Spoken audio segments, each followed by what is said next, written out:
My name is Tyrone Williams. I have been riding this bicycle for far too long. Some of you may know me as Rone, AKA Hyrone to most of you, Hyrone.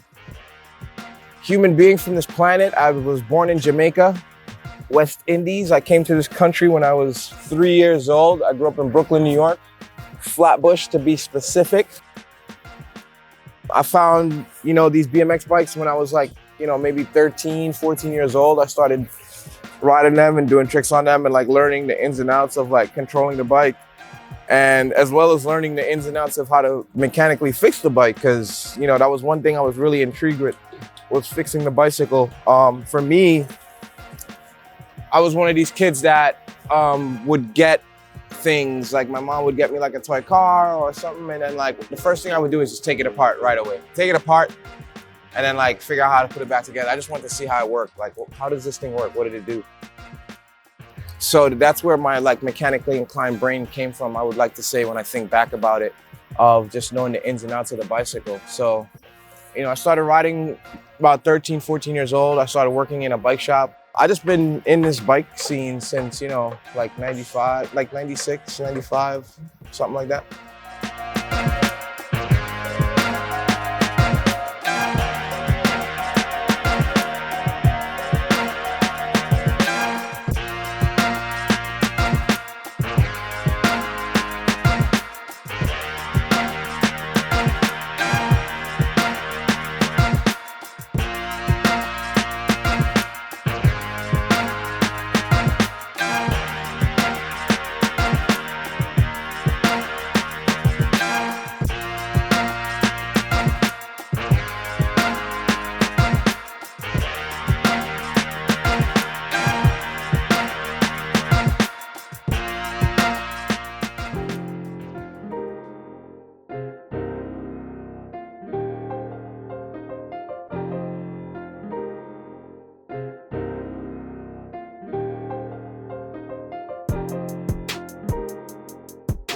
My riding styles, I pretty much ride bicycles, so I don't really have a particular style. I don't really do this or that. I just like having fun riding bikes. So some people may really classify me as a BMX rider, but I kind of see myself as a bicycle rider.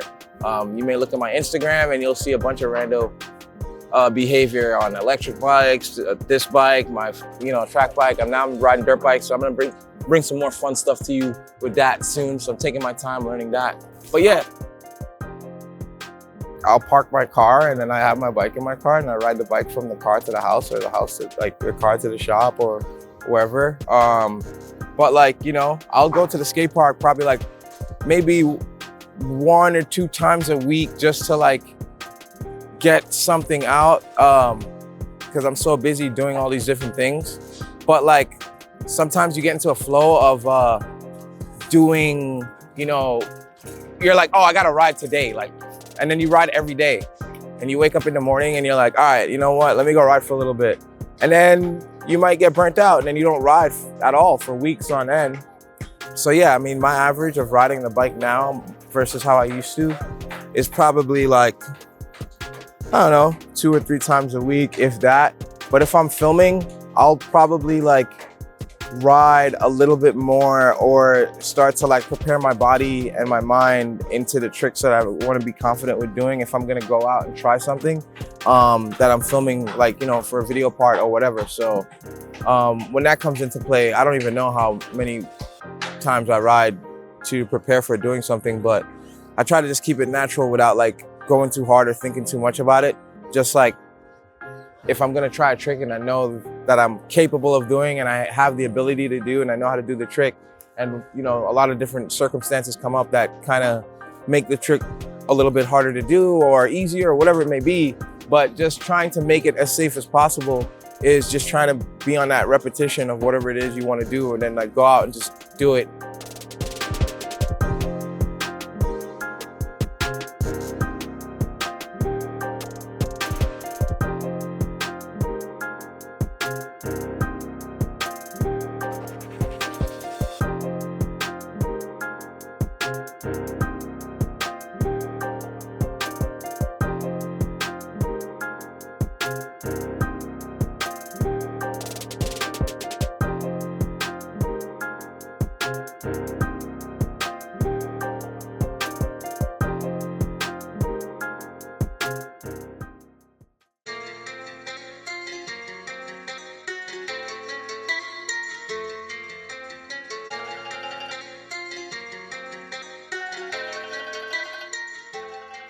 When I land my tricks, I feel great. I don't feel like, oh wow, I can't believe I did that. But when I do something that like scared me, that's when I'm like, yo, that was dope. Like that was amazing. Like I feel alive when I land my tricks, you know? When I'm kind of like riding and like doing stuff and it just works, that just makes me feel like, okay, I can do this. I know what I'm, you know, doing more or less. I'm like 37 going on 38 years old. I'm still riding this bike around and having a lot of fun with it. And for a lot of people, they don't see that feasible. Even when I started riding this bike, they didn't see it feasible. So it doesn't even matter what I'm doing much. Once I'm riding a bike, doing a trick or not, I just feel great when I ride the bike. So it's a really good thing to pick up and do and use if you need to find something or find nothing, you know? Yeah, people get injured all the time, but why people like hearing these worst injury stuff? I want to think about when I fucking broke my shoulder, or I broke my thumb, or I fell on my face, or I fucking my knee up, or I don't know, broke my ankle. Like, I don't know, man. There's been a lot of things, dude. I don't know, man. I really couldn't tell you, man. They all hurt. They all hurt. That's it. Like, I broke both my thumbs already. I fucking broke one of my fingers, my pinky, my index finger, broke my ankle, fucked my knees up, broke my left shoulder, like separated my AC joint. That was like a 3-degree separation. I don't know, I've had a couple tweaks here and there, you know? Chops, bruises, cuts, scrapes, falls, tumbles. Try not to hit my head though, so that's good. I fell on my face when I was mad young though. That was when I was like 5 years old. I literally fell right on my face. Like that's where it all started, is when I fell on my face. So it's been confirmed a long time ago. I've been lost my mind, okay? Or maybe I found it. That's what happened. I found my mind that day. Yeah.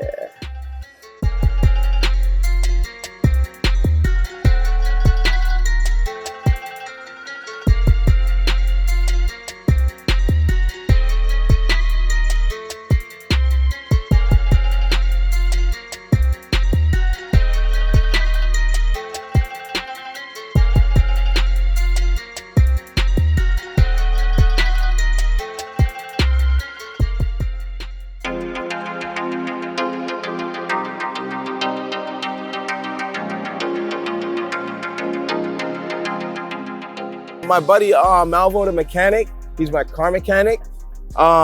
He's actually one of the first people I started riding bikes with when I was in junior high school. One of my teachers gave us like a Sports Illustrated for kids. That's what we were able to get back then. And we would have like a time in class where we would just like go through the magazine or go through, you know, like different things. Like just, it was like a chill time on like the Fridays or whatever, you know? I seen a photo of Dennis McCoy doing a Bubaka on a sub box. Now, back then he was wearing like khaki pants and like, I don't know, maybe like a white or green shirt. He had like a white chest protector and like a white full face helmet. And I just remember that image and I was like, yo, this is sick. And like, he probably knows that or looks back and be like, wait a minute, I remember that time. Or you can find that photo, you know? Maybe somebody has that Sports Illustrated for kids somewhere. You know what I mean? I don't know what issue it was, but Sports Illustrated for Kids, Sprocket Jockeys article. Somebody could find that, please. Like, find that. That's like it was the illest thing. And then like a couple weeks later, we saw the movie Rad. And once we saw the intro, we were like, yo, you see this? This is crazy. But you know, he was sitting right next to me. He rides bikes, but we don't ride together. Like, you know, but we hang out sometimes, we chill. It's pretty much it. But like anyone that like I've started like riding with back in the day, I don't really ride with anymore. Even if you look back as like the most like, I would say famous trio of all time would be me, Worms, and Edwin.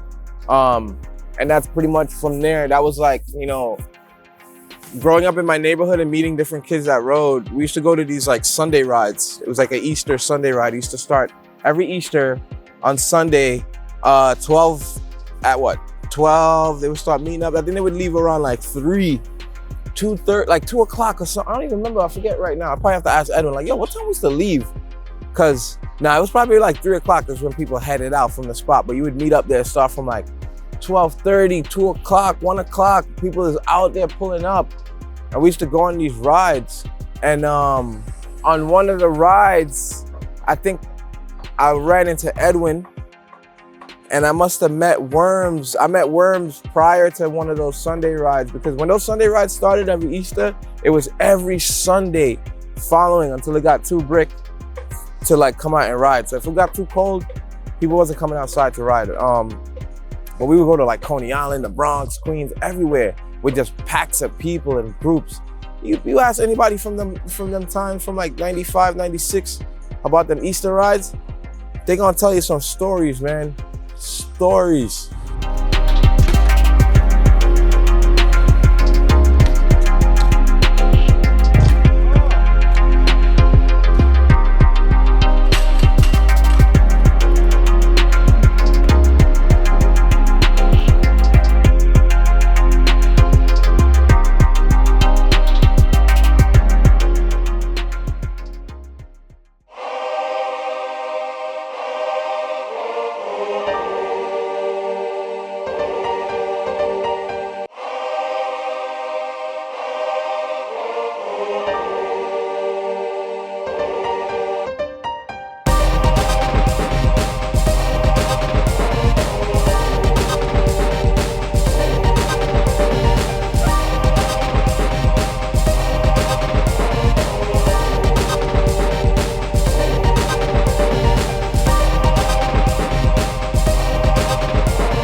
I started teaching yoga last year. I took a teacher training course to learn how to teach. I think it's a very good practice to add with bike riding, just because like we're so vividly active and moving and throwing ourselves down and rolling around on the ground and like all these different things. And you know, we get hurt a lot just like playing around on this bike. So finding yoga was a very good thing to help me heal a lot of the ailments of my body as well as in my mind. It's a continuous struggle. You're going through it every day, whether it's on or off the bike, as well as running a business for the last 12 years in Lower Manhattan on Division Street. We're located at 134 Division Street between Orchard and Ludlow. All of you may know us as The Shop. So, you know, come through, pull up. I've been doing that. I've been working hard. I've been doing a lot of mixing it up. So in between all this time, it's almost as if like, oh, Ron didn't exist, you know, because he was like in the shop all the time. He doesn't ride or whatever. So I don't think people looked at me as somebody who was important to piece of this puzzle to this whole bicycle lifestyle. I beg to differ. So I'm here and I'm gonna keep pushing as much as I can and try to have as much fun as I can. And we're just gonna keep bringing you more and more fun throughout what we're doing every single day that we can do it. Me, for myself, I own the shop and I run it, and I have a bunch of, you know, friends that come in and out of the store who help me with the store and help me with what's going on. But as far as, you know, just keeping the shop alive and keeping it going and all these different things that we provide as, just being the small space that's looked as just a bike shop, we're really more than just a bike shop.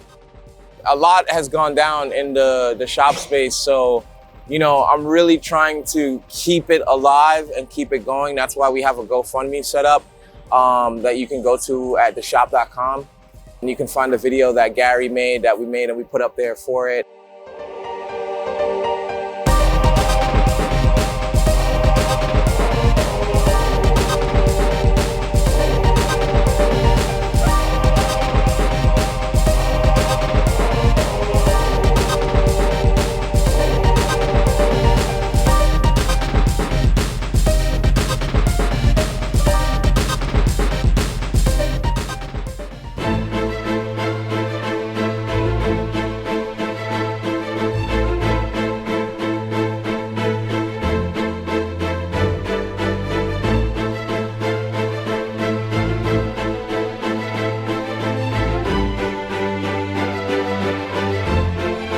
Am I seeking sponsorships? Yeah, why not? I'm still riding my bike.